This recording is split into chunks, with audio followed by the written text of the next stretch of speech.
ఈ మధ్యనే ప్రపంచ యాత్రికుడు నా అన్వేషణ యొక్క ఒక వీడియో చూసిన.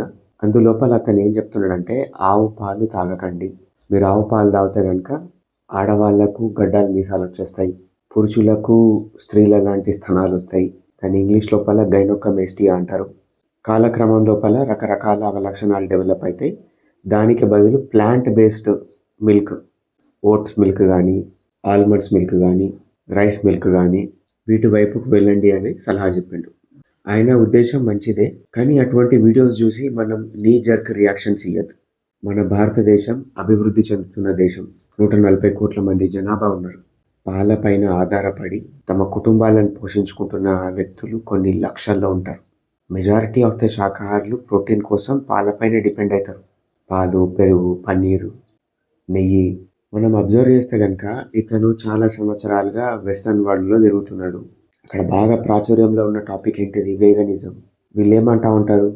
ఆవు పాలు తన పిల్లకు చెందాలి, గేదె పాలు తన పిల్లకు చెందాలి, అది మనుషులు ఎందుకు వాడుకుంటున్నారు, తాగుతున్నారు అనేది వీళ్ళ వాదన. చూడండి, మీ ఇంట్లో కనుక చిన్నపిల్లలు ఉంటే పాల అవసరం ఏంటిది? అర్ధరాత్రి 2 గంటలకు కూడా బండి వేసుకొని, కారు వేసుకొని పాల కోసం ఎందుకు తిరుగుతారు? మీకు అర్థమవుతుంది. దాదాపు 140 కోట్ల మంది జనాభాకు సరిపడా పాలను ఈ ప్లాంట్ బేస్డ్ ఇండస్ట్రీ ఇమీడియట్గా ఉత్పత్తి చేసి ఇవ్వగలుగుతుందా? 30 సంవత్సరాలు 40 సంవత్సరాలు దాటినాక కొంతమంది లోపల లాక్టోస్ ఇంటాలరెన్స్ అనేది పెరుగుతుంది. వాళ్ళకి పాల సంబంధించిన పదార్థాలు తింటే పడదు. వాళ్ళు బంద్ చేస్తే ఏం కాదు. మొత్తం అందరినీ బంద్ చేయమంటే? అదే వీడియో లోపల ఆయన ఏం చెప్తున్నాడు? పెరుగు మంచిది, వెన్నె మంచిది, నెయ్యి మంచిది, కానీ పాలు మంచిది కాదంటాడు. పాలు లేనిది పెరుగు ఎక్కడి నుండి వస్తుంది, నెయ్యి ఎక్కడి నుండి వస్తుంది? మన భారతదేశం లోపల పాలు ఉత్పత్తి ఎవరు చేస్తారు? మెజారిటీ ఆఫ్ ద పీపుల్ ఎవరు? 3 నుంచి 10 పశువులు కలిగిన వ్యక్తులే.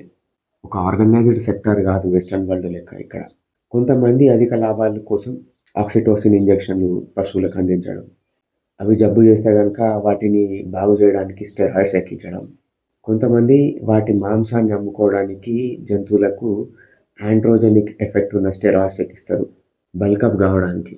ఇట్లా ఎక్కించిన మందుల రెసిడ్యూ అనేది ఆ పశువు యొక్క శరీరంలోని మాంసం లోపల, రక్తం లోపల, తర్వాత కొద్దిపాటి పాల లోపల కూడా మిగిలిపోయి ఉంటుంది. ఈ పాల లోపల ఈస్ట్రోజన్, ప్రొజెస్టిరాన్, IGF-1 కొంత ట్రేసెస్ మనకు కనిపిస్తూ ఉంటాయి.